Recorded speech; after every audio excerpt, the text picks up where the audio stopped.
नमस्कार दर्शक बंधु। जय जगन्नाथ। दर्शक बंधु आज अध्याय आम आलोचना करवा 2024 मसीहा अगस्ट मसरे सिंह राशि फलाफल किपर रसतु सर्वप्रथम ग्रह मान स्थिति कौन रही से विषय जाणी नवा। आपणकर राशि अधिपति रवि मास आरंभ द्वादश स्थान में चलन करेंगे। 16 तारिख दिन ठार आपण राशि रवि चलन रुध मास आरंभ आपण राशि चलन करेंगे और 22 तारिख ठार से बक्री हो द्वादश स्थान में चलन करेंगे। शुक्र मास आरंभ आपण राशि चलन करेंगे।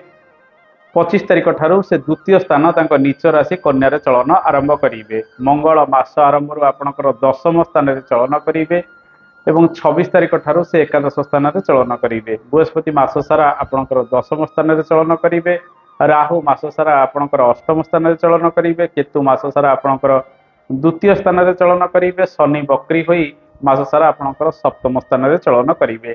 ए मासरे अनेक परिवर्तन सहित समस्या किसी अल्प बहुत आपणकर राशि अधिपति रवि मासर प्रथमार्धे अशुभरे रोचंती। शनिंकर बक्री दृष्टि आपण राशि को पड़ुची। राहु केतुंकर चलन अशुभरे रोचे किंतु एतिमध्यरे आपणकर भाग्याधिपति मंगल मास सारा शुभरे रहुतिबारु अनेक क्षेत्र में किसी भाग्य वृद्धि करिपारंती। रवि मासर प्रथमार्धे अशुभरे रोचंती एवं शनिकर बक्री प्रभाव आपणकर राशि को पड़ुथिबारु स्वास्थ्य प्रति ए मासरे अधिक जत्नवान हवा आवश्यक। देहपा अनेक समय खराब होबार संभावना रही। मुंड जनित पीड़ा पाद गोड़े समस्या जो मानकर हृदरोग जनित समस्या रही शरीर जत्न ए समय अधिक नवा आवश्यक। तली पेटरे किसी संक्रमण बढ़ी पारे। संतान सुख ए मासरे आपण को मिशामिशी प्राप्ति होबार संभावना रही। ए मासरे मां को स्वास्थ्य प्रायतः ठीक ठाक रहिबो। पिता स्वास्थ्य अनेक सुधार आसबार संभावना रही। गर्भ धारण करने ए मासटी निश्चित शुभफल आपन को प्रदान कर। दर्शक बंधु आसतु जाना आर्थिक क्षेत्र किपर चाकरी कर्ममय जीवन व्यवसाय वाणिज्य स्थिति किपर। आर्थिक क्षेत्र में 50-50% सफलता ए मासरे रही। जमी आय सेमती व्यय लगी रहा। धन भावर ग्रह बुध अटंती से आपण राशि 22 तारिख पर्यंत चलन करेंगे। तेणु मासर प्रथमार्धे आपण हाथ को किसी रोजगार आसबार संभावना रही। शेयर मार्केटिंग ठार आरंभ कर विभिन्न क्षेत्र में अर्थ निवेश करेंगे। आकस्मिक भाव किसी रोजगार प्रॉफिट पाइपारती। छोट मोट कार्य क्षेत्र में आप सफल हे से सब कार्य लाभ किसी पाइपारती। किंतु व्यय स्थान में रविंकर चलन रहुथिबारु विभिन्न कार्य क्षेत्र में आपंकर खर्च बढ़िबो। सरकारी कार्य क्षेत्र ठारू आरंभ कर स्वास्थ्य जनित समस्या कोर्ट बाट केस मेडिकल क्षेत्र में खर्च ए मासरे अधिक बढ़िबार संभावना रही। मासर 22 तारिख ठारू बुध आपणकर धन एवं आय भावर ग्रह से द्वादश स्थान में चलन करेंगे। तेणु मासर द्वितीयार्धटी आपण आर्थिक क्षेत्र में सेते भल सफलता सुजोग आनीदेव ना। समस्या रहिबो। समाधान बाट धीरे धीरे आग को आसीब। दर्शक बंधु यही समय जो मैंने शेयर मार्केटिंग क्षेत्र में अर्थ लगान करसरे टे जत्नवान हो अर्थ लगान करेंगे। छोट मोट निवेश करूँ बड़ धरणर निवेश 15 तारिख पर अधिक करूँ ना। आसतु जाना ए मासरे कर्ममय जीवन किपर। आपणकर कर्माधिपति शुक्र आपण राशि मासर 25 तारिख पर्यंत चलन करेंगे। कर्म क्षेत्र में सुख आपन को प्रदान करेंगे। सरकारी क्षेत्र में ट्रांसफर इत्यादि हबार संभावना मासर प्रथमार्धे बढ़ाई पारती। कौन नूतन कार्यपाई आप बाहर को यात्रा कर संभावना जदि आम देखा 15 तारिख मध्य अधिक रहिब। शुक्र आपण राशि रहुथिबारु एवं बुधक सहित जोग होई रहुथिबारु यह आपन जीवन में सुख सुविधा गुड़िक प्रदान करेंगे। कार्य क्षेत्र में परिश्रम अनुଯାयी आपण सफल हो पारती।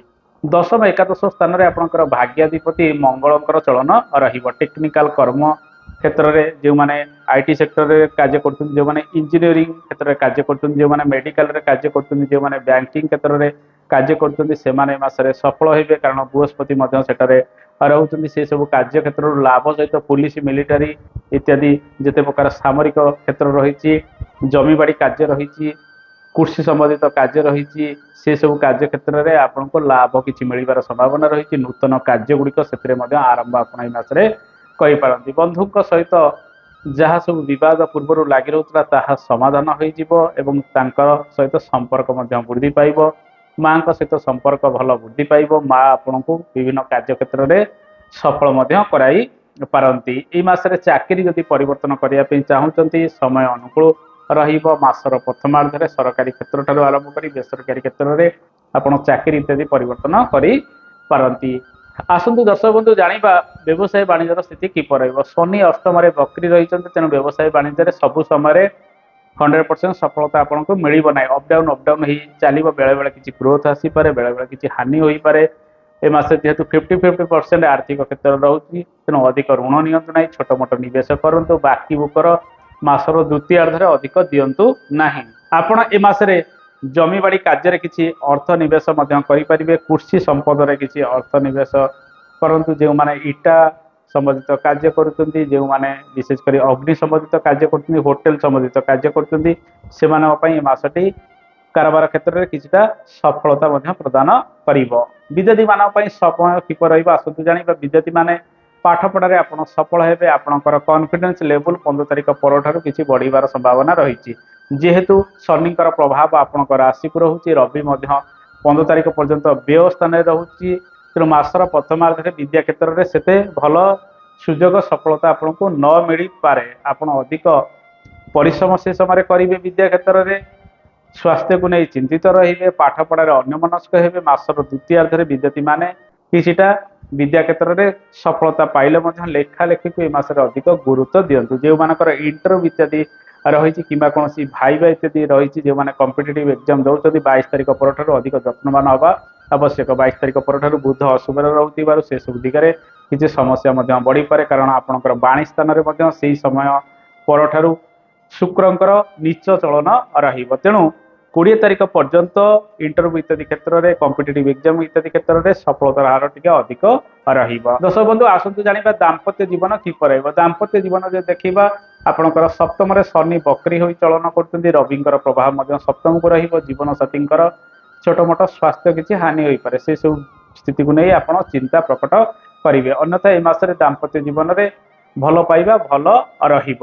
ଦର୍ଶକ ବନ୍ଧୁ ଆସନ୍ତୁ ଜାଣିବା ଏ ମାସରେ ଲଭ୍ ଲାଇଫ୍ର ସ୍ଥିତି କିପରି ରହିବ। ଆପଣଙ୍କର ପଞ୍ଚମାଧିପତି ବୃହସ୍ପତି ଅଟନ୍ତି, ସେ ଆପଣଙ୍କର ଭାଗ୍ୟାଧିପତିଙ୍କ ସହିତ ଯୋଗ ସମ୍ବନ୍ଧରେ 10ମ ସ୍ଥାନରେ ରହିବେ। ଆପଣ ଯାହାକୁ ପ୍ରେମ କରିବେ ତାକୁ ଆପଣେଇବା ପାଇଁ ଏ ମାସରେ ଅଧିକ ଚେଷ୍ଟା କରିପାରନ୍ତି। ହୁଏତ ଆପଣଙ୍କର ପାର୍ଟନର ସେସବୁ କ୍ଷେତ୍ରରେ ବିଳମ୍ବତା କରିପାରେ, କିନ୍ତୁ ଆପଣଙ୍କୁ ଅଧିକ ପରିଶ୍ରମ କରିବାର ମଧ୍ୟ ଏ ମାସରେ ରହିଛି। ଲଭ୍ ଲାଇଫ୍ରେ ଅଧିକ ସଫଳ ଏବଂ ସୁଯୋଗ ଅଧିକ ମିଳିପାରେ। ଶୁକ୍ର ଯେହେତୁ ଆପଣଙ୍କ ରାଶିରେ ଚଳନ କରୁଛନ୍ତି 25 ତାରିଖ ପର୍ଯ୍ୟନ୍ତ, ତେଣୁ 25 ତାରିଖ ମଧ୍ୟରେ ଆପଣ କାହାକୁ ପ୍ରପୋଜ କରିପାରନ୍ତି ଏବଂ ନିଜର ଲଭ୍ ଲାଇଫକୁ ଆଗକୁ ବଢ଼ାଇ ପାରନ୍ତି।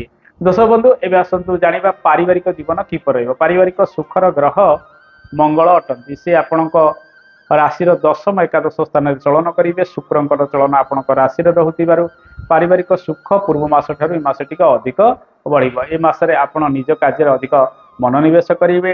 ଘର ପରିବାରଙ୍କର ସପୋର୍ଟ ଆପଣଙ୍କୁ ମିଳିବ, ବନ୍ଧୁଙ୍କର ସହଯୋଗ ମିଳିବ, ମାଙ୍କର ସହଯୋଗ ମିଳିବ। ଘରୋଇ କୃଷି ସମ୍ବନ୍ଧିତ କାର୍ଯ୍ୟଗୁଡ଼ିକ ଅଧିକ ତ୍ୱରାନ୍ୱିତ ହେବ। ଘରୋଇ ଜମିବାଡ଼ି କାର୍ଯ୍ୟଗୁଡ଼ିକ ଅଧିକ ସକ୍ରିୟ ହେବାର ସମ୍ଭାବନା ରହିଛି। ଏହା ସହିତ ପୁରାତନ ଗୃହର କାର୍ଯ୍ୟଗୁଡ଼ିକ ଅଧିକ କରିବେ। ଘରେ ରହି ବିଭିନ୍ନ ଘରୋଇ କାର୍ଯ୍ୟଗୁଡ଼ିକ କରିବେ। ମହିଳାମାନେ ଏ ମାସରେ ଅଧିକ କାର୍ଯ୍ୟଦକ୍ଷତା ବୃଦ୍ଧି କରି ପ୍ରତ୍ୟେକ କ୍ଷେତ୍ରରେ ସଫଳ ମଧ୍ୟ ହୋଇପାରନ୍ତି। ଦର୍ଶକ ବନ୍ଧୁ ଆସନ୍ତୁ ଜାଣିବା ଏ ମାସରେ ଆପଣଙ୍କର ଭାଗ୍ୟ କ୍ଷେତ୍ର କିପରି ରହିବ। ଭାଗ୍ୟାଧିପତି ମଙ୍ଗଳ ଅଟନ୍ତି, ସେ ବୃହସ୍ପତିଙ୍କ ସହିତ ଯୋଗ ସମ୍ବନ୍ଧରେ ରହିବେ। ତତ୍ପରେ ଏକାଦଶ ସ୍ଥାନରେ ଚଳନ କରୁଥିବାରୁ ପୂର୍ବରୁ ଯେଉଁ କାର୍ଯ୍ୟଗୁଡ଼ିକ ଅଟକି ରହିଥିଲା ତାହା ଧୀରେ ଧୀରେ ଆଗକୁ ଆପଣଙ୍କ ଜୀବନରେ ସଫଳତା ଆଣିଦେବ। କାର୍ଯ୍ୟକ୍ଷେତ୍ରରେ ପରିଶ୍ରମ ଭଲ ରହିବ, କାର୍ଯ୍ୟକ୍ଷେତ୍ରରେ ସଫଳତାର ହାର ଅଧିକ ରହିବ, ଯାହାଫଳରେ ଭାଗ୍ୟ ବୃଦ୍ଧି ହେବାର ସମ୍ଭାବନା ରହିଛି। ତେଣୁ ପରିଶ୍ରମ ନିତ୍ୟଦିନ କରନ୍ତୁ, ଅଳସୁଆମି ଛାଡ଼ନ୍ତୁ।